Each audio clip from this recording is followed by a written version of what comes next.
Hello सभी लोगों को गुड इवनिंग। कैसे हैं आप सभी? फटाफट जुड़ जाइए। जितने सारे दोस्त आपके फ्रेंड्स हैं सारे लोगों तक वीडियो को शेयर कर दीजिए। अब ज्यादा समय नहीं लेते हुए बस कुछ ही देर में आपके लिए जो 30 बेहतरीन प्रश्न है जो कि परीक्षा में बार बार रिपीट किए जाते हैं, बार बार दोहराए जाते हैं, वैसे क्वेश्चन का कलेक्शन लेकर के साइंस का एक बेस्ट सीरीज लेकर के आपके लिए हम अवेलेबल है। तो फटाफट जुड़ जाइए। सारे लोगों को गुड इवनिंग।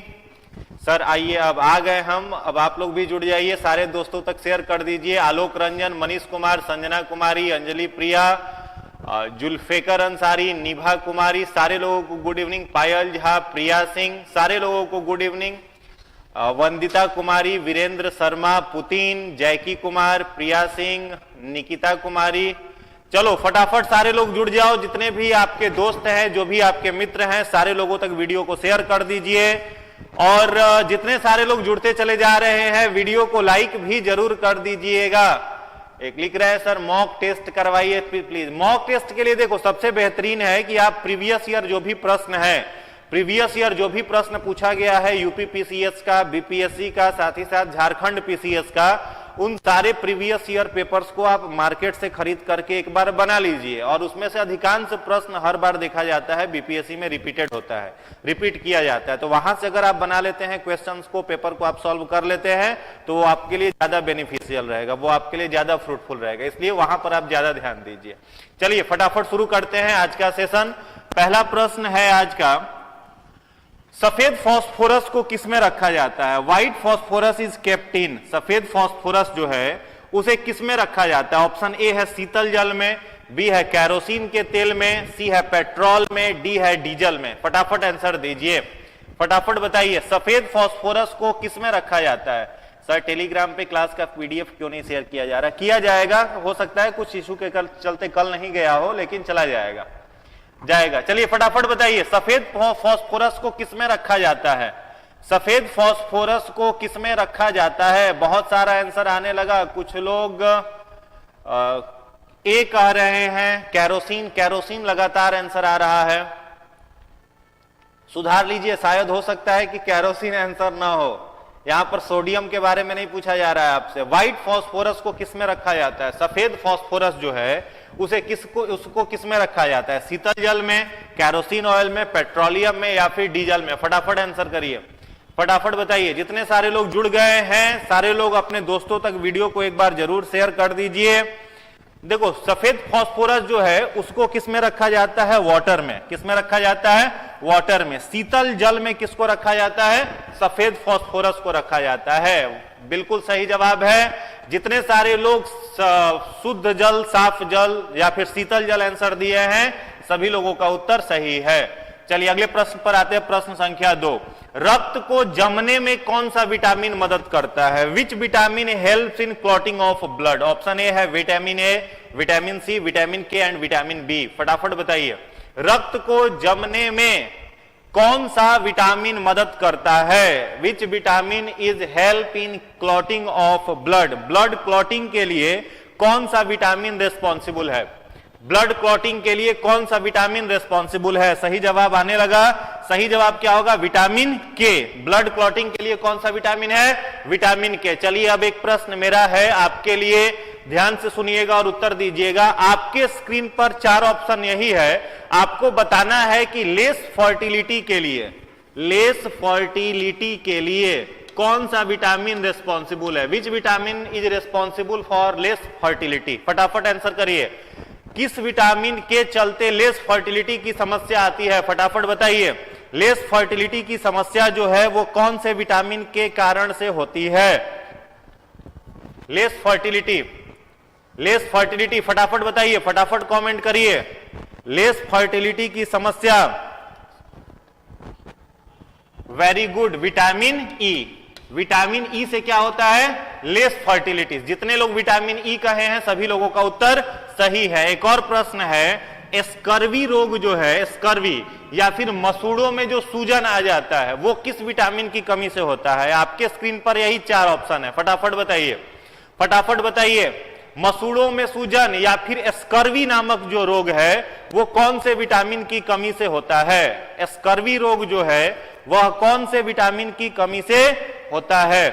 स्कर्वी रोग कौन से विटामिन की कमी से? चलो सब सही जवाब आने लगा, विटामिन सी। विटामिन सी से कौन सा रोग हो जाता है? स्कर्वी, या फिर मसूड़ों से संबंधित जो भी समस्या होती है वो विटामिन सी से होती है। और यहां पर जो विटामिन बी लिखा हुआ है, तो विटामिन बी में जो विटामिन B1 होता है उससे कौन सा डिजीज हो जाता है? तो बेरी रोग के लिए रिस्पॉन्सिबल कौन सा विटामिन है? तो विटामिन B1 है। तो जितने सारे लोगों ने आंसर दिया, सभी लोगों का जवाब बिल्कुल सही है। चलिए अगले प्रश्न पर आते हैं, प्रश्न संख्या 3।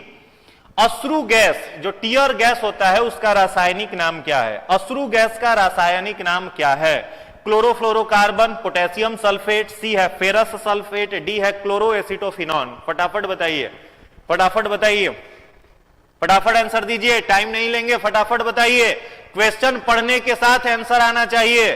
क्वेश्चन पढ़िए, तुरंत आंसर आपके दिमाग में स्ट्राइक करना चाहिए कि सर ये आंसर होगा इसका। बताइए, अश्रु गैस जो होता है उसका रासायनिक नाम क्या है? Chlorofluorocarbon, potassium sulphate, ferrous sulphate या फिर क्लोरोएसिटोफिनॉन?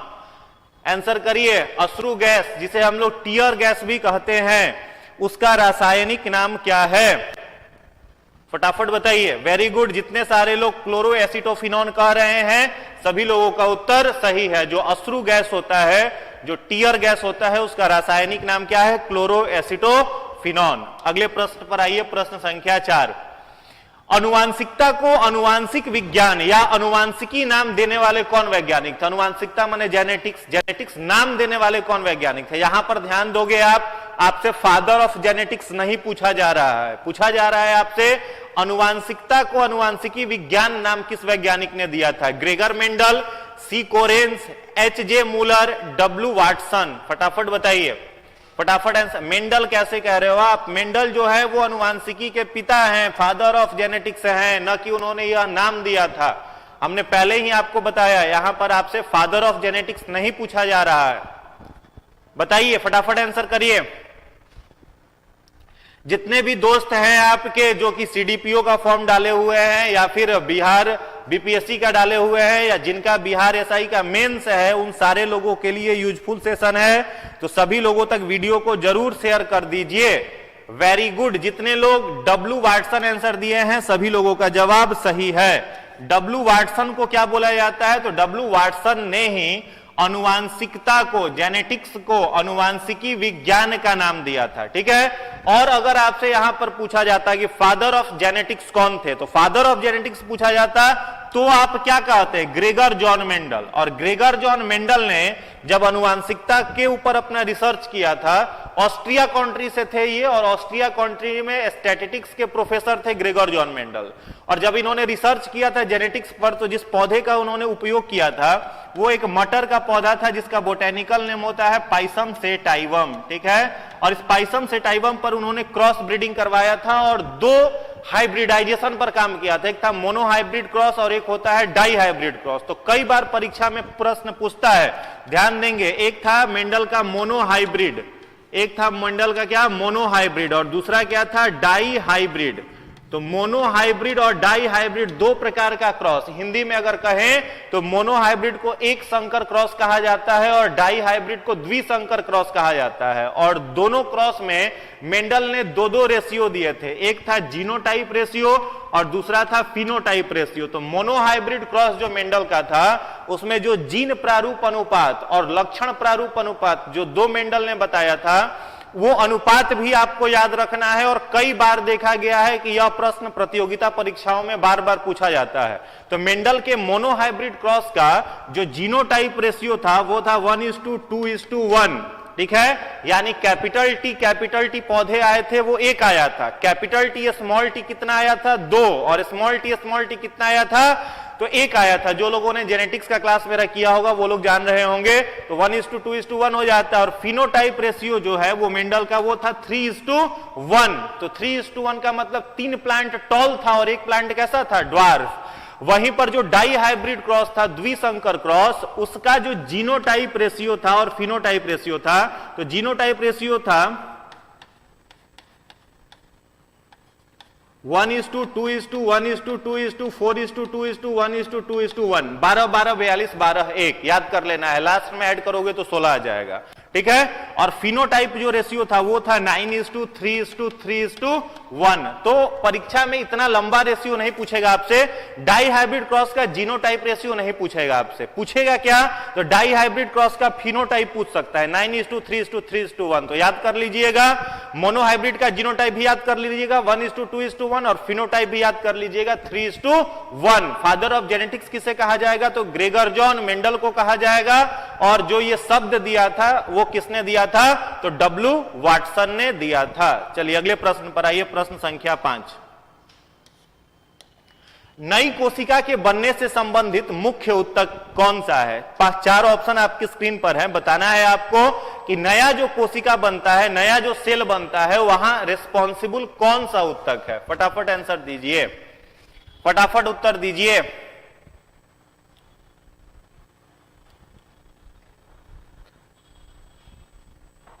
वीडियो क्वालिटी इंक्रीज करिए अंजलि प्रिया, आपको दिखेगा। कैसे नहीं दिख रहा है? बाकी लोगों को तो दिख रहा है, सारे लोग आंसर कर रहे हैं। तो आप अपने स्क्रीन का, मोबाइल का पिक्चर क्वालिटी इंक्रीज करिए, दिखेगा।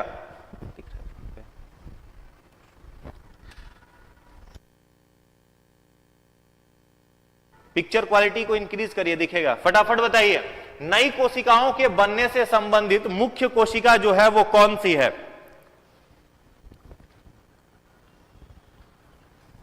बताइए।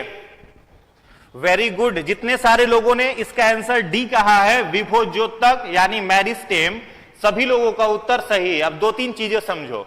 देखो, टिश्यू जो होता है प्लांट्स में, ध्यान देंगे, टिश्यू जिसको हम लोग क्या कहते हैं? ऊतक कहते हैं। ये 2 प्रकार के होते हैं, ठीक है। पहला जो टिश्यू होता है ये होता है मेरिस्टेमेटिक टिश्यू। एक टिश्यू है जिसको हम लोग क्या कहते हैं? मेरिस्टेमेटिक टिश्यू, हिंदी में कहते हैं विभोज्योतक, ठीक है। और दूसरा एक टिश्यू होता है, वह होता है परमानेंट टिश्यू। परमानेंट टिश्यू यानी अस्थायी ऊतक। मेरिस्टेमेटिक टिश्यू के पास ही केवल कोशिका विभाजन करने की क्षमता होती है, और यही मेरिस्टेमेटिक टिश्यू जब कोशिका विभाजन कर लेता है तो बदल जाता है किस टिश्यू में?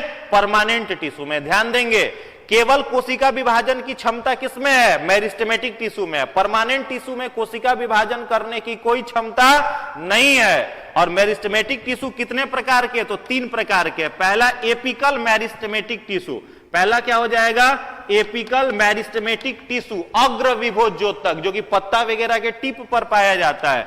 दूसरा होता है लेटरल मेरिस्टेमेटिक टिश्यू, पश्च विभोज्योतक। और तीसरा होता है इंटरकैलरी मेरिस्टेमेटिक टिश्यू, मध्य विभोज्योतक। और तीनों के पास क्या है? तो कोशिका विभाजन करने की क्षमता होती है। और जब यही कोशिका विभाजन किया तो किस में बदल गया?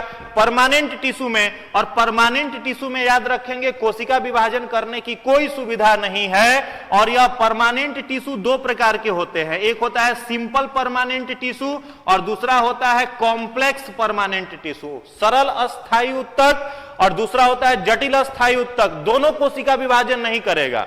सरल अस्थायी ऊतक भी 3 प्रकार के, पैरेनकाइमा, कोलेनकाइमा और एस्केलरेनकाइमा।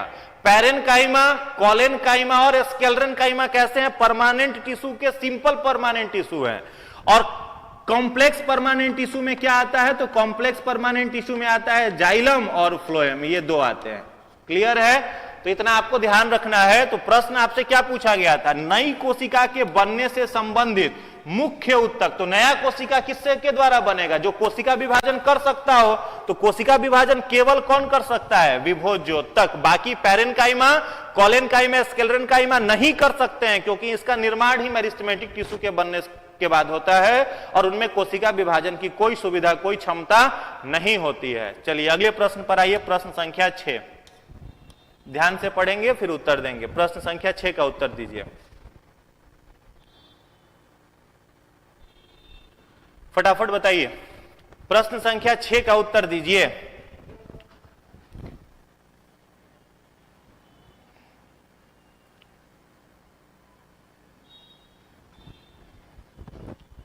अभी दिख रहा है क्या? सारे लोगों को दिख रहा होगा अभी क्लियर?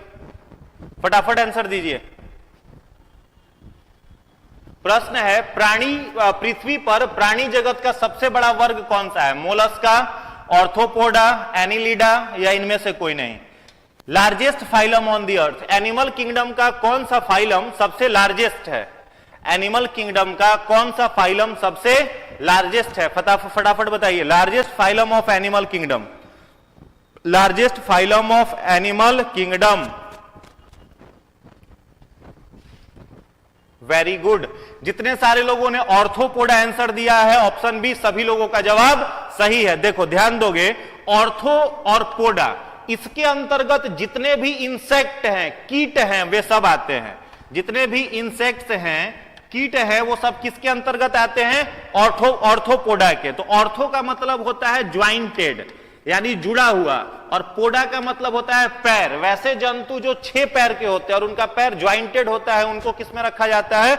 ऑर्थोपोडा में। और ऑर्थोपोडा क्या है? सबसे बड़ा फाइलम है। एनिमल किंगडम का सबसे बड़ा फाइलम कहने का मतलब सबसे ज्यादा नंबर्स ऑफ एनिमल्स जो हैं वो इस फाइलम के अंतर्गत आते हैं। अब एक प्रश्न है मेरा आपसे, ध्यान से बताइएगा। अगर आपसे पूछा जाए कि ऑक्टोपस, नाम सुने होंगे सब लोग, ऑक्टोपस जो है निम्नलिखित में से किस फाइलम में आएगा? 4 ऑप्शन आपकी स्क्रीन पर है और आपसे पूछा जाए कि ऑक्टोपस इसमें से किस फाइलम में आएगा, तो आप क्या बताएंगे? फटाफट आंसर दीजिए, फटाफट बताइए। ऑक्टोपस जो है वो किस फाइलम में आएगा? उत्तर दीजिए। 4 ऑप्शन आपकी स्क्रीन पर यही है, आपको बताना है ऑक्टोपस किस में आएगा, ऑक्टोपस किस में आएगा। फटाफट उत्तर दीजिए, ऑक्टोपस किस में आएगा? वेरी गुड, जितने सारे लोग मोलस्का आंसर दे रहे हैं सभी लोगों का उत्तर सही है, मोलस्का। ऑक्टोपस किस में आता है? मोलस्का में आता है। और एक बताओगे, अर्थवर्म जो होगा, अर्थवर्म, अर्थवर्म का मतलब क्या होता है? केचुआ, ठीक है, केचुआ जो होता है, जिसे फ्रेंड्स ऑफ फार्मर कहा जाता है, किसानों का मित्र, वो किस में आएगा? 4 ऑप्शन यही है, 3 ऑप्शन यही है, बताइए, फटाफट बताइए। केचुआ जो होगा वो किस में आएगा? केचुआ, केचुआ, अर्थवर्म किस फाइलम में आएगा? केचुआ जो है वो किस फाइलम में आएगा? बच गया एक, एनिलिडा। तो केचुआ किस में आएगा? एनिलिडा। और बाकी जो भी इंसेक्ट है, चाहे वो आपका मच्छर हो, चाहे वो आपका कॉकरोच हो, वो सब किस में आ जाएगा? ऑर्थोपोडा में। एंड ऑर्थोपोडा क्या है? सबसे लार्जेस्ट फाइलम है एनिमल किंगडम का। चलिए अगले प्रश्न पर आइए, प्रश्न संख्या 7। प्रश्न संख्या 7 का उत्तर दीजिए। इनमें से कौन सी दवाएं कवक रोधी होती है? यानी कवक का मतलब फंजाई, फंजाई से एंटी फंगल मेडिसिन का नाम बताना है आपको। एम्फिटोरोसिन, प्राइमेरिसिन, प्रिसियोफिलविन या फिर ऊपर के सभी। 4 ऑप्शन है, आपको बताना है कि कवक रोधी कौन सा है। फटाफट उत्तर दीजिए। कवक रोधी एंटी फंगल मेडिसिन का नाम बताना है आपको। Question number 7, anti fungal medicine, anti fungal medicine का नाम बताओ। वेरी गुड, जितने सारे लोग डी आंसर कर रहे हैं सभी लोगों का जवाब सही है। जितने भी 3 मेडिसिन का नाम लिखा गया है, एम्फोटोरोसिन या फिर प्राइमेरिसिन या फिर आपका प्रिसियोफेल्विन, ये सब क्या है? तो ये सब कवक रोधी दवाइयां है। चलिए अगले प्रश्न पर आइए, प्रश्न संख्या 8। चलिए 8 नंबर प्रश्न का उत्तर दीजिए।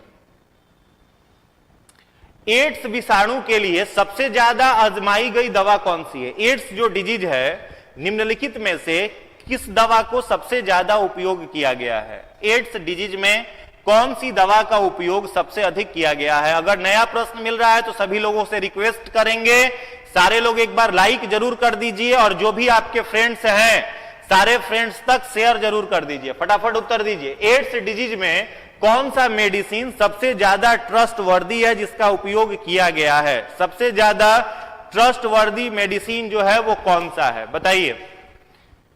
जितने लोग ए आंसर दे रहे हैं सभी लोगों का उत्तर सही है, जीडोवुडीन। कौन सा मेडिसिन?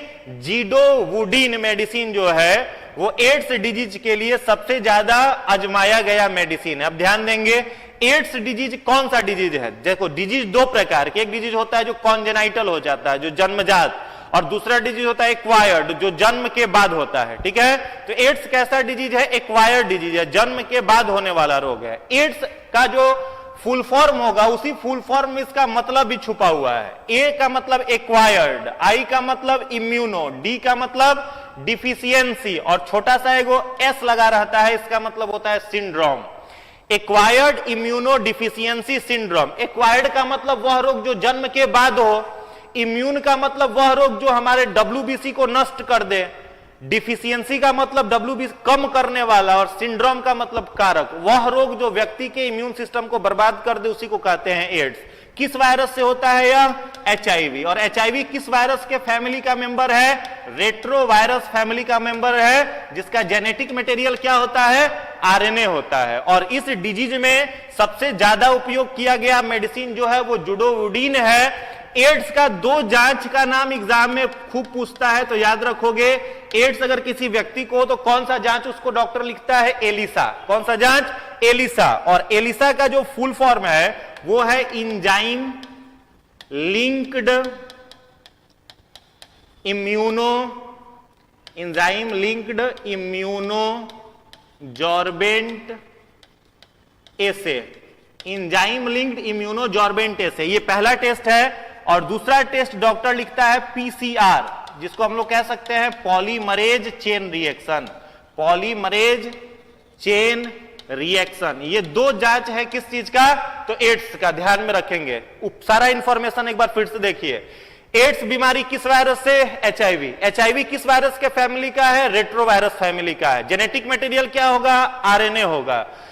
2 जांच जो एड्स का है वो पहला जांच हो गया एलिसा, और दूसरा जांच क्या हो गया? PCR। और एड्स में सबसे ज्यादा आजमाया गया मेडिसिन जुडोवुडीन। चलिए अगले प्रश्न पर आइए, प्रश्न संख्या 9। प्रश्न संख्या 9 का उत्तर दीजिए। टाइफाइड के लिए दवाई है। टाइफाइड जो डिजीज है, निम्नलिखित में से किस मेडिसिन का यूज किया जाता है? क्लोरोक्विनोन, या फिर विटामिन ए, क्लोरोमाइसिटीन, या फिर सल्फा मेडिसिन? फटाफट बताइए, फटाफट उत्तर दीजिए, फटाफट आंसर दीजिए। टाइफाइड डिजीज के लिए कौन सा मेडिसिन उपयोग किया जाता है? फटाफट बताइए। वेरी गुड, जितने सारे लोग आंसर सी दे रहे हैं सभी लोगों का जवाब सही है, क्लोरोमाइसिटीन। एक और ध्यान देंगे, ध्यान दीजिएगा। प्रश्न पूछता है, ठीक है, प्रश्न आपसे पूछेगा कि बैक्टीरियल डिजीज में सबसे ज्यादा डॉक्टर कौन सा मेडिसिन लिखता है, ठीक है? तो बैक्टीरियल जो भी डिजीज होगा, जीवाणु जनित रोग, वहां पर कौन सा दवाई दिया जाता है? Sulfa medicine. कौन सा मेडिसिन दिया जाता है? Sulfa medicine. लेकिन सबसे ज्यादा ट्रस्टवर्दी जो टाइफाइड में है वो क्लोरोमाइसिटीन है, ठीक है? लेकिन अगर क्लोरोमाइसिटीन ऑप्शन में नहीं दिया रहता और दिया जाता कि जीवाणु जनित रोगों में सबसे अधिक किसका उपयोग किया जाता है, तब आप क्या कहते? तब वहां पर आप बोल सकते थे क्या? Sulfa medicine. ध्यान देंगे, टाइफाइड डिजीज का जो कॉजेटिव एजेंट है वो क्या है? एक बैक्टीरिया है जिसका नाम है साल्मोनेला टाइफी। क्या नाम है? Salmonella typhi. और ये फैलता है किस चीज से? तो यह फैलता है कॉन्टामिनेटेड फूड और ड्रिंक्स से, संक्रमित भोजन से और जल से यह बीमारी फैलती है, जो प्रभावित किसको करती है? इंटेस्टाइन को, आंतों को प्रभावित करती है। और इसका जो जांच डॉक्टर लिखता है वो जांच है इसका विडाल। टाइफाइड के लिए कौन सा जांच किया जाता है? विडाल टेस्ट किया जाता है। किसके लिए? टाइफाइड के लिए किया जाता है। अगले प्रश्न पर आइए, प्रश्न संख्या 10। प्रश्न संख्या 10 का उत्तर दीजिए। निम्नलिखित मछली में सल्क नहीं होते। स्केल जो है वो किस मछली में नहीं पाया जाता है? ऑप्शन ए है कार्प, बी है डॉगफिश, सी है कैटफिश, डी है बोई या मुलेट। फटाफट बताइए।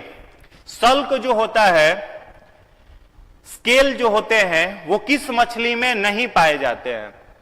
किस मछली में सल्क नहीं पाए जाते हैं? फटाफट उत्तर दीजिए।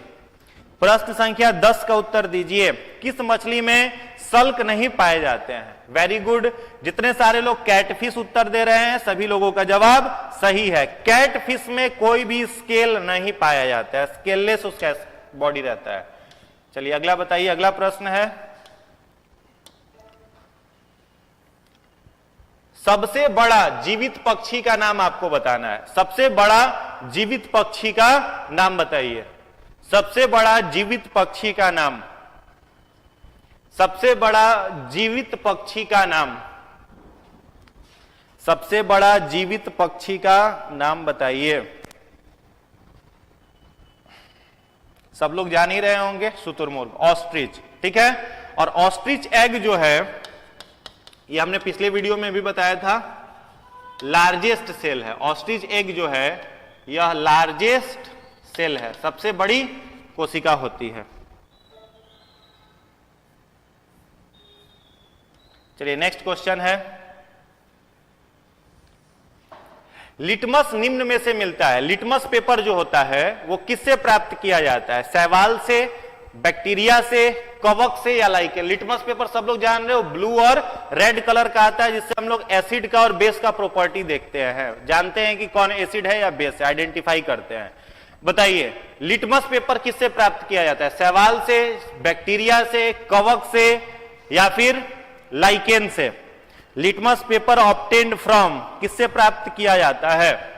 वेरी गुड, जितने सारे लोग डी आंसर दे रहे हैं सभी लोगों का जवाब सही है, लाइकेन। ठीक है, और एक चीज याद रखोगे, लाइकेन तैयार कहां पर होता है? तो फंजाई और एल्गी। ठीक है, फंजाई और एल्गी इन दोनों का सिम्बायोटिक एसोसिएशन क्या होता है? लाइकेन होता है। फंजाई जो है यह एल्गी को क्या देता है? शेल्टर, और एल्गी फंजाई को क्या देता है? फूड, भोजन। और इन दोनों का सिम्बायोटिक एसोसिएशन कौन होता है? लाइकेन। और याद आपको रखना है कि लाइकेन जो होता है यह क्या होता है? तो पॉल्यूशन इंडिकेटर। लाइकेन क्या होता है? पॉल्यूशन इंडिकेटर, यानी प्रदूषण का सूचक। जहां कहीं भी एयर में सल्फर डाइऑक्साइड की मात्रा बढ़ जाती है वहां से लाइकेन खत्म हो जाता है। ठीक है, और लाइकेन में प्रश्न कई बार पूछा है कि पोषण कौन सा पाया जाता है? तो लाइकेन सब लोग जानते हैं कि परजीवी है, और परजीवी में कौन सा पोषण लाइकेन में पाया जाता है? तो सहजीवी। सहजीवी जिसको हम लोग कहते हैं सिम्बायोटिक, सहजीवी या फिर सिम्बायोटिक, यह पोषण किसमें पाया जाता है? तो यह पोषण पाया जाता है लाइकेन में। चलिए अगले प्रश्न पर आइए, प्रश्न संख्या 13। यह प्रश्न कई बार हमने रिपीट किया है, इसलिए ध्यान से इसको याद ही कर लीजिएगा। मलेरिया किस उपचारक दवा का स्रोत निम्नलिखित में से है? मलेरिया बीमारी में किस वृक्ष से मेडिसिन प्राप्त किया जाता है? बताइए, मलेरिया जो रोग है, इस रोग में उपचार में किस वृक्ष का मेडिसिन के रूप में उपयोग किया जाता है? सभी लोग आंसर सही ही दे रहे होंगे। सिनकोना। किसका किया जाता है? सिनकोना ट्री के छाल का उपयोग किया जाता है, बार्क ऑफ सिनकोना ट्री। अगला है फाइलोजेनी। फाइलोजेनी में किसका अध्ययन किया जाता है? यह प्रश्न आई थिंक कल के भी क्विज सेशन में था, तो आज सारे लोग इसका सही जवाब देंगे, उम्मीद कर रहे हैं। बताइए, फटाफट बताइए। चलिए नेक्स्ट क्वेश्चन आ चुका है, प्रश्न संख्या 14 का उत्तर दीजिए। फाइलोजेनी में किसका अध्ययन किया जाता है? यह प्रश्न हमने कल आपसे पूछा था, किस चीज का अध्ययन किया जाता है? ठीक है, बताइए। बी कैसे कह रहे हो यार? बी नहीं होगा, बी कैसे कह रहे हैं? ध्यान से पढ़िए, उसके बाद उत्तर दीजिए। फाइलोजेनी में किसका अध्ययन किया जाता है? फाइलोजेनी में किसका अध्ययन किया जाता है? जीवों के उद्विकास का, जीवों के कारिक प्रक्रिया का, मानव की उत्पत्ति एवं परिवर्धन का, जीवों की उत्पत्ति एवं परिवर्धन का। जितने सारे लोग ए आंसर दे रहे हैं सभी लोगों का जवाब सही है। इवोल्यूशन का अध्ययन किया जाता है, evolution of organism, evolution of organism. यह प्रश्न कल के भी सीरीज में था, कल के भी क्वेश्चन में था। चलिए अगला प्रश्न है, प्रश्न संख्या 15। पूछा हुआ क्वेश्चन तो गलत आपका नहीं होना चाहिए, फिर क्यों गलत हो रहा है? चलिए बताइए, 15 नंबर प्रश्न का उत्तर बताइए। तालाबों और कृत्रिम जलाशयों में मत्स्य प्रजनन की प्रक्रिया को क्या कहा जाता है? एक्वाकल्चर, फिशिंग, एपीकल्चर या फिर पीसीकल्चर? बताइए, उत्तर दीजिए। जलाशयों में जो मछली पालन होता है तो आर्टिफिशियल कल्चर को क्या हम लोग कहते हैं? फटाफट उत्तर दीजिए।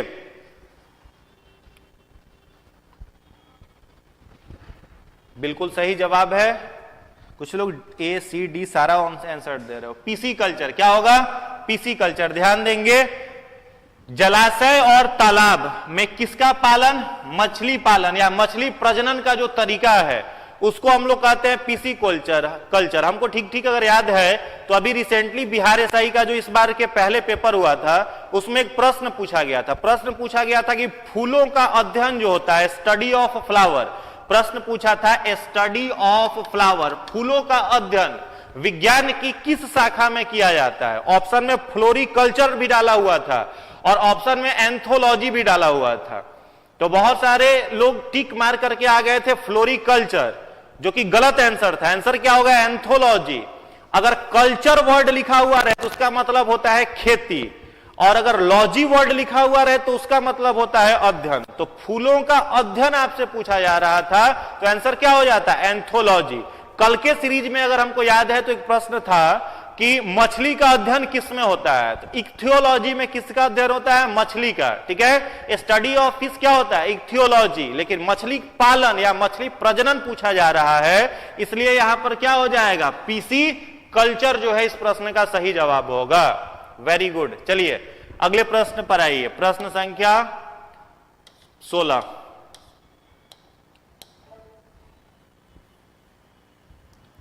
प्रश्न संख्या 16 का उत्तर दीजिए। मैनोमीटर यंत्र का उपयोग इनमें से किसे मापने में किया जाता है? गैसों का दबाव, या फिर ध्वनि का वेग, सी है वायुमंडलीय नमी, या फिर द्रव्यों का घनत्व। फटाफट उत्तर दीजिए, बताइए, आंसर दीजिए। मैनोमीटर का उपयोग, मैनोमीटर जो डिवाइस है उसका उपयोग किसमें किया जाता है? Very good. जितने सारे लोग गैसों का दाब कह रहे हैं सभी लोगों का आंसर सही है। गैसों का दाब, प्रेशर ऑफ गैस को मापने के लिए कौन सा इंस्ट्रूमेंट? मैनोमीटर का उपयोग किया जाता है। चलिए, मृग तृष्णा, ठीक है, जिसको हम लोग मृग मरीचिका भी कहते हैं, मृग तृष्णा। गर्मी के दिन में रेत के पास आप जाइएगा, चलिएगा, तो आपको दूर से दिखाई देता है कि वहां पानी है, नजदीक जाने पर पता चलता है कि पानी है ही नहीं। तो ये किसके कारण से होता है? मृग तृष्णा या मृग मरीचिका किसके कारण से होता है? पूर्ण आंतरिक परावर्तन, विसर्जन, परावर्तन, या फिर अपवर्तन। फटाफट उत्तर दीजिए। मृग मरीचिका के लिए उत्तरदायी क्या है? यह कई बार प्रश्न पूछा है, मोस्ट रिपीटेड क्वेश्चन है। बताइए, मृग मरीचिका के लिए उत्तरदायी क्या है? मृग मरीचिका के लिए उत्तरदायी क्या है? मृग मरीचिका या मृग तृष्णा बनने के लिए क्या कारण है? पूर्ण आंतरिक परावर्तन, विसर्जन, परावर्तन, या फिर अपवर्तन। Very good. क्या होगा? पूर्ण आंतरिक परावर्तन, टोटल इंटरनल रिफ्लेक्शन। इससे संबंधित प्रश्न हमने पूछा भी था। इंडोस्कोपी में भी इसका उपयोग किया जाता है। इंडोस्कोपी, डॉक्टर जब कोई लेजर का ट्यूब डालता है पेट के अंदर देखने के लिए कि अंदर में कुछ गड़बड़ी तो नहीं है, तो उसके अंदर भी क्या होता है? तो यही होता है, टोटल इंटरनल रिफ्लेक्शन। ये हमने पहले भी पूछा हुआ था। चलिए नेक्स्ट क्वेश्चन बताइए, प्रश्न संख्या 18। प्रकाश की गति सबसे कम किसमें होगी? प्रकाश की गति जो होती है वो न्यूनतम किसमें होती है? वायु से गुजरने पर, जल से गुजरने पर, कांच से गुजरने पर, या फिर निर्वात से गुजरने पर। बताइए, प्रकाश की गति न्यूनतम यानी मिनिमम किसमें होगी? फटाफट बताइए, प्रकाश की गति न्यूनतम किसमें होगी? प्रकाश की गति न्यूनतम किसमें होगी? आंसर दीजिए। जितने सारे लोग कह रहे हैं कांच से गुजरने पर, सभी लोगों का उत्तर सही है। पासिंग थ्रू ग्लास, कांच जो है इसके द्वारा अगर प्रकाश को गुजारा जाए तो उसकी गति जो होगी वो न्यूनतम हो जाती है। और सबसे अधिक किस में हो जाएगा? मैक्सिमम किस में होगा? तो मैक्सिमम बताइए फटाफट कमेंट करके। वेलोसिटी ऑफ लाइट जो है वो मैक्सिमम किस में होगा? तो यही ऑप्शन है आपके पास। मैक्सिमम किस में होगा बताइए? मैक्सिमम टाइप करके लिखिए कि मैक्सिमम किस में होगा? सॉलिड में। सॉलिड कैसे होगा जी? साउंड थोड़ी पूछा जा रहा है, लाइट पूछा जा रहा है। बिल्कुल सही जवाब है वैक्यूम। मैक्सिमम किस में हो जाएगा? निर्वात। निर्वात से जब इसको गुजारा जाए तो वहां पर ये क्या हो जाएगा? मैक्सिमम। और न्यूनतम किस में हो जाएगा? कांच से गुजारने पर। चलिए अगला प्रश्न है प्रश्न संख्या 19। तड़ित चालक, जो तड़ित चालक बनाए जाते हैं जिसे हम लोग लाइटनिंग कंडक्टर कहते हैं, बिजली गिरता है तो बचने के लिए, वो किससे बनाया जाता है? लोहे से, एल्युमिनियम से, तांबे से, या फिर इस्पात से, स्टील से। फटाफट उत्तर दीजिए। तड़ित चालक जो होते हैं वो किससे बनाए जाते हैं? तड़ित चालक किससे बनाए जाते हैं? आंसर करिए। लोहे से, एल्युमिनियम से, तांबे से, या फिर इस्पात से, स्टील से। तड़ित चालक किसके द्वारा बनाए जाते हैं? बिल्कुल सही जवाब है कॉपर से, तांबे से। जितने सारे लोगों ने सी आंसर दिया है सभी लोगों का उत्तर सही है। तड़ित चालक जो होता है वो किससे बनाया जाता है? तो कॉपर से बनाया जाता है। चलिए अगला प्रश्न है प्रश्न संख्या 20। पॉजिट्रॉन की खोज किसने की थी? पॉजिट्रॉन की खोज किसने की थी? एंडरसन ने, चैडविक ने, थॉमसन ने या फिर रदरफोर्ड ने? पॉजिट्रॉन की खोज किसने की थी बताइए? Positron anti particle of electron. Positron क्या होता है? एंटी पार्टिकल ऑफ इलेक्ट्रॉन होता है। इसकी खोज किसने की थी? पॉजिट्रॉन की खोज किसने की थी बताइए?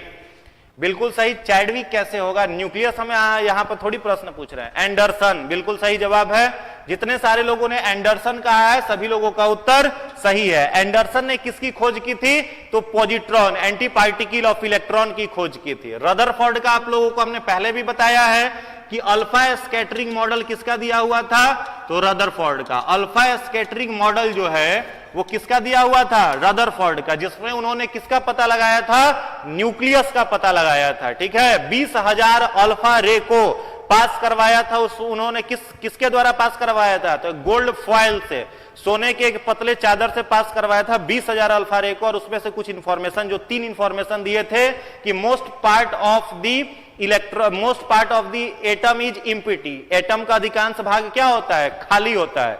दूसरा इंफॉर्मेशन दिया था कि एटम का जो सेंटर होता है वो कुछ कठोर होता है, इसी कारण अल्फा रे एटम के सेंटर पर टकरा करके साइलेंटली मूव कर जाता है, तिरछा चला जाता है। और तीसरा इंफॉर्मेशन दिया था कि एटम के न्यूक्लियस को भेदने की क्षमता किसी में नहीं होती है, इसीलिए अल्फा रे जो होता है एटम के न्यूक्लियस से टकरा करके रिफ्लेक्ट होकर के वापस चला आता है। तो ये मॉडल किसका था? तो रदरफोर्ड का था। चलिए अगले प्रश्न पर आइए। तो इस प्रश्न का उत्तर क्या हो जाएगा? एंडरसन सही जवाब हो जाएगा।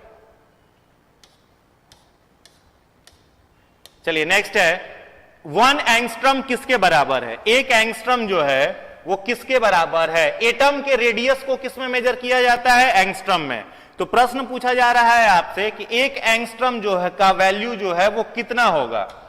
वैल्यू ऑफ 1 एंगस्ट्रम फटाफट बताइए। वैल्यू ऑफ 1 एंगस्ट्रम,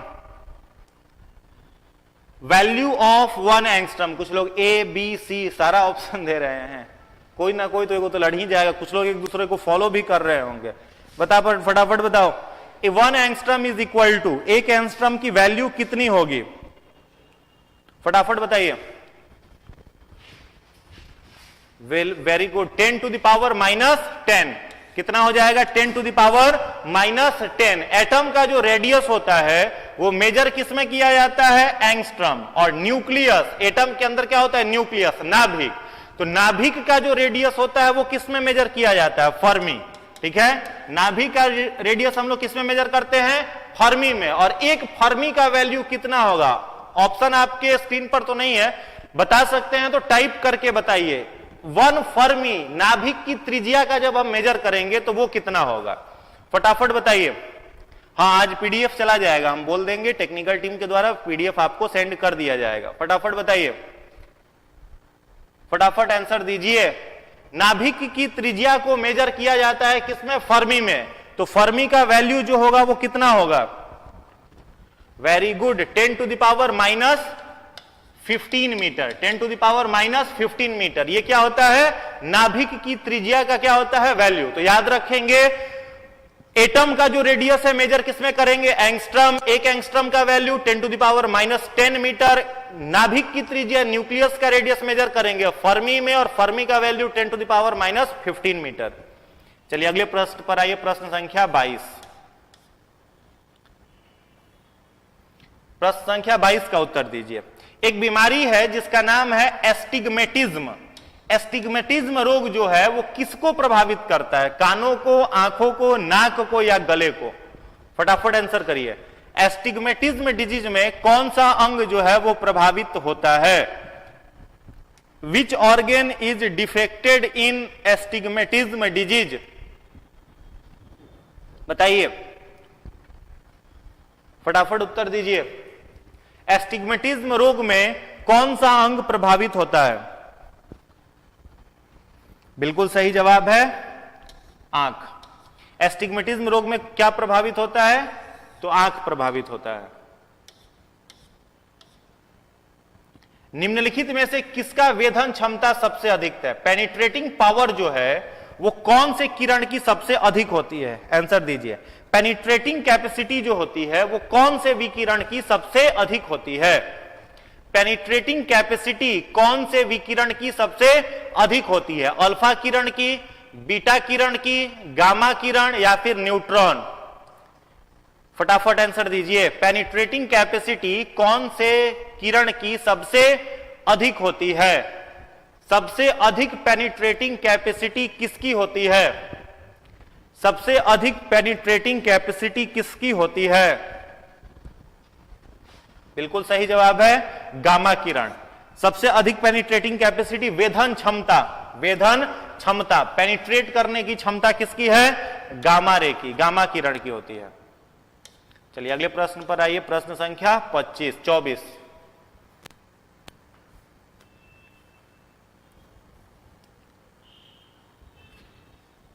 सूर्य में ऊर्जा किस प्रक्रिया द्वारा पैदा होती है? सूर्य जो है सभी लोग जान रहे हैं, उसमें क्या होता है? हाइड्रोजन और हीलियम का न्यूक्लियर फ्यूजन होता है, नाभिकीय संलयन होता है। ठीक है, तो आपको बताना है कि ऊर्जा किसके द्वारा पैदा होती है। सूर्य में ऊर्जा किसके द्वारा पैदा होती है? यूरेनियम के विखंडन द्वारा, हीलियम के संलयन के द्वारा, या फिर हाइड्रोजन के संलयन के द्वारा, या ऑप्शन डी उपरोक्त सभी का समन्वय? फटाफट बताइए, फटाफट आंसर करिए। सूर्य में जो ऊर्जा है वो किसके द्वारा पैदा होती है? सूर्य में ऊर्जा, उष्मा किसके द्वारा पैदा होती है? सूर्य में ऊर्जा या उष्मा किसके द्वारा पैदा होती है? वेरी गुड, जितने सारे लोगों ने सी आंसर दिया है सभी लोगों का जवाब सही है। Fusion of hydrogen. हाइड्रोजन का क्या होता है? संलयन होता है। हाइड्रोजन क्या होता है? संलयित होता है, जुड़ता है, जिस कारण से सूर्य में क्या पैदा होता है? ऊष्मा, ऊर्जा पैदा होती है। चलिए अगले प्रश्न पर आइए। प्रश्न संख्या 25। प्रश्न है हाइड्रोजन बम किस सिद्धांत पर काम करता है? हाइड्रोजन बम जो है वो किस सिद्धांत, एटम बम नहीं, परमाणु बम नहीं है, हाइड्रोजन बम है, किस सिद्धांत पर काम करता है? आंसर दीजिए। हाइड्रोजन बम किस सिद्धांत पर काम करता है? हाइड्रोजन बम किस सिद्धांत पर काम करता है? चलिए नेक्स्ट क्वेश्चन आ चुका है। अभी लोग आप लोग 24 पे ही हैं। नेक्स्ट क्वेश्चन आ चुका है, उत्तर दीजिए। हाइड्रोजन बम किस सिद्धांत पर काम करता है?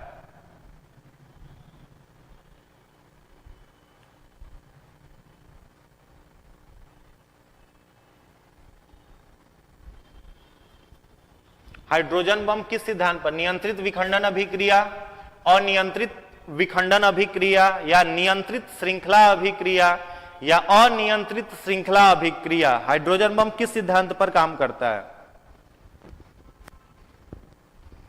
जितने लोगों ने डी आंसर दिया है सभी लोगों का जवाब सही है। अनियंत्रित श्रृंखला अभिक्रिया, uncontrolled chain reaction, uncontrolled chain reaction, अनियंत्रित श्रृंखला अभिक्रिया पर काम कौन करता है?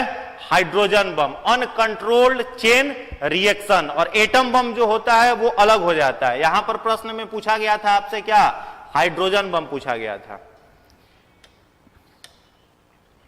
चलिए नेक्स्ट क्वेश्चन है, निम्नलिखित में से कौन सा रोग जलवाहित रोग है? पानी से, वाटर कम्युनिकेबल डिजीज। फटाफट बताइए, वाटर कम्युनिकेबल डिजीज निम्नलिखित में से कौन सा है? वाटर कम्युनिकेबल, जो पानी से फैलता है, जलवाहित रोग। जलवाहित रोग का आपको नाम बताना है। वाटर कम्युनिकेबल डिजीज का नाम बताना है। वेरी गुड, जितने सारे लोगों ने 10 आंसर दिया है सभी लोगों का सही है। डायरिया जो है वो वाटर कम्युनिकेबल डिजीज है। चिकन पॉक्स तो नहीं है। चिकन पॉक्स किससे होता है? वायरस से होता है। वेरिसेला जोस्टर वायरस से क्या होता है? Chicken pox. ठीक है, वेरिसेला जोस्टर वायरस से क्या होता है? Chicken pox. इन्फ्लुएंजा वायरस से क्या होता है? फ्लू होता है। मलेरिया किससे होता है? तो प्लाज्मोडियम नामक प्रोटोजोआ से होता है। तो जलवाहित रोग कौन सा है इसमें? दस्त है। चलिए नेक्स्ट क्वेश्चन पर आइए। प्रश्न संख्या 27। ग्लूकोमा शरीर के किस अंग की बीमारी है? ग्लूकोमा रोग जो है वो शरीर के किस अंग की बीमारी है? ग्लूकोमा शरीर के किस अंग की बीमारी है? ग्लूकोमा शरीर के किस अंग की बीमारी है? फेफड़े की, हृदय की, कान की या फिर आंख की? ग्लूकोमा शरीर के किस अंग की बीमारी है? Which organ is defected in glaucoma disease? Very good, आंख का कुछ लोग फोटो ही बना दिया है। आंख किसका बीमारी है? आंख का, आंख का बीमारी है ग्लूकोमा। नाम याद रख लीजिएगा एकदम, ग्लूकोमा कई बार पूछा है। ग्लूकोमा मतलब आंख। चलिए अगले प्रश्न पर आइए। शरीर का कौन सा अंग खराब हो जाता है तो रोगी को डायलिसिस करने की सलाह दी जाती है? शरीर का कौन सा अंग खराब हो जाता है तो रोगी को डायलिसिस करने की सलाह दी जाती है? आंसर दीजिए। ऑप्शन ए है हृदय, बी है फेफड़ा, सी है यकृत, डी है वृक्क या किडनी। क्या खराब हो जाने पर डायलिसिस करने की सलाह दी जाती है? बताइए। देखो डायलिसिस जो है, ये वर्ड जो यहां पर लिखा गया है डायलिसिस, तो डायलिसिस में आपको याद रखना है, डायलिसिस मशीन को हम लोग क्या कहते हैं? Artificial kidney. डायलिसिस मशीन को क्या कहते हैं? Artificial kidney. कृत्रिम वृक्क किसे कहा जाता है? डायलिसिस मशीन को। मान लो किसी के हार्ट में कोई प्रॉब्लम है, ब्लड का सर्कुलेशन नहीं किया जाता, तो आर्टिफिशियल हार्ट उसको लगाते हैं। तो आर्टिफिशियल हार्ट को क्या बोला जाता है? पेसमेकर। आर्टिफिशियल हार्ट को क्या बोलते हैं? पेसमेकर। वैसे ही आर्टिफिशियल किडनी को क्या बोला जाता है? डायलिसिस मशीन कहा जाता है। ठीक है। एक प्रश्न मेरा आपसे है, मान लो किसी की किडनियां खराब हो गई, तो किडनी खराब होने के बाद उसके ब्लड में यूरिया की मात्रा बढ़ने लगेगी। अब यूरिया उसका ब्लड फिल्टर ही नहीं कर पा रहा है, तो डायलिसिस मशीन में फिल्टर करेंगे। तो हमारे किडनी के अंदर यूरिया को फिल्टर करने का काम किसका है? नेफ्रॉन का। नेफ्रॉन काम करता है यूरिया को फिल्टर करने का। तो डायलिसिस मशीन में आखिर ऐसा क्या लगाया जाता है जो ब्लड में से यूरिया को फिल्टर कर देता है? यानी डायलिसिस मशीन का जो कॉइल होता है, फिल्टर कॉइल, वो किस चीज का बना होता है? ध्यान से सुनिए, उत्तर दीजिए। डायलिसिस मशीन का जो फिल्टर कॉइल है वो किस चीज का बना होता है? आंसर दीजिए। डायलिसिस मशीन का फिल्टर कॉइल किस चीज का बना हुआ होता है? डायलिसिस मशीन का नेफ्रॉन नहीं, नेफ्रॉन नहीं होगा, ध्यान दोगे। डायलिसिस मशीन का जो फिल्टर कॉइल है वो बना रहता है किस चीज का? सेलुलोज का।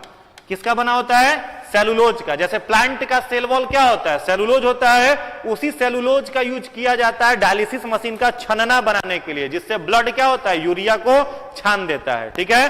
तो 2-3 इंफॉर्मेशन आपको मिला। इसका आंसर क्या हो जाएगा? वृक्क, किडनी हो जाएगा। किडनी खराब होने पर डायलिसिस की सलाह दी जाती है। डायलिसिस मशीन का फिल्टर कॉइल किस चीज का बना होता है? सेलुलोज का। डायलिसिस मशीन को हम लोग क्या कहते हैं? आर्टिफिशियल किडनी कहते हैं। चलिए ये याद रखना है, सेलुलोज का बना रहता है। अगले प्रश्न पर आते हैं, प्रश्न संख्या 29। जवाब दीजिए। किस ग्रह को लाल ग्रह कहा जाता है? बच्चा वाला प्रश्न है, सब लोग बचपन से ही पढ़े होंगे, फिल्म बन चुका है इसके ऊपर, सिनेमा भी देख लिए होंगे आप लोग। बताइए, फिल्म देख लिए होंगे, अक्षय कुमार जी उसमें एक्ट किए थे, अक्षय कुमार ही एक्ट किए थे। बताइए, मिशन मंगल आंसर है इसका क्या? बताओ। लाल ग्रह किसे कहा जाता है? लाल ग्रह किसे कहा जाता है? चलो, मंगल ग्रह को सभी लोग जान रहे हैं किसको बोला जाता है? मंगल ग्रह को। मिशन मंगल मूवी भी बन चुका है। चलिए अगला प्रश्न बताइए, प्रश्न संख्या 30। आज का अंतिम प्रश्न है, प्रश्न संख्या 30। ध्यान से बनाएंगे इसको। उस ग्रह का नाम बताइए जहां पर सूर्य पश्चिम में उदय होता है। उस ग्रह का नाम बताइए जहां पर सनराइज जो है वो किस दिशा में होता है? पश्चिम में होता है। लास्ट में धमाकेदार क्वेश्चन है, ध्यान से बनाइए। उस ग्रह का नाम बताइए जहां पर सूर्य पश्चिम में उदय होता है। डूबता नहीं है जी, उदय होता है।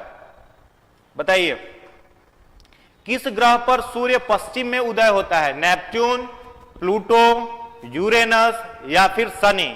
नेपच्यून, प्लूटो, यूरेनस या फिर शनि? Very good. जितने सारे लोगों ने यूरेनस जवाब दिया है सभी लोगों का उत्तर सही है। यूरेनस पर सूर्य किस दिशा में उदय होता है? पश्चिम दिशा में उदय होता है। तो कितना आज के टेस्ट सीरीज में आप लोगों का नंबर आया? उसको काउंट करिए, जोड़िए और फटाफट हमको लिख करके बताइए कि किसका कितना नंबर आया। और अगर आपको आज के वीडियो में कुछ भी एक्स्ट्रा जानकारी मिली हुई हो, जो भी प्रश्न आपने नया सीखा हो, तो सारे लोगों से रिक्वेस्ट है कि वीडियो को लाइक जरूर कर दीजिएगा और अधिकांश लोगों तक, जो भी आपके फ्रेंड्स हैं, जो भी आपके कलीग्स हैं, जो बीपीएससी की तैयारी कर रहे हैं और सीरियस कैंडिडेट है जो मन से तैयारी कर रहा है, उन सारे लोगों तक आप शेयर कर दीजिए। खूब हेल्दी रहिए, खूब स्वस्थ रहिए, हमेशा मुस्कुराते हुए रहिए और जम करके पढ़ाई करते रहिए। टेंशन आना जिंदगी का पार्ट ऑफ लाइफ है और टेंशनों से निकल जाना आर्ट ऑफ लाइफ है। तो जीवन जीने की जो कला है वो आप सभी के अंदर है, ऐसा हम उम्मीद कर रहे हैं। तनाव रहित होकर के, टेंशन फ्री होकर के पढ़ाई करते रहिए, निश्चित रूप से सारे लोग सफल होंगे। इन्हीं शुभकामनाओं के साथ आज के सेशन को यहीं खत्म करते हैं। धन्यवाद।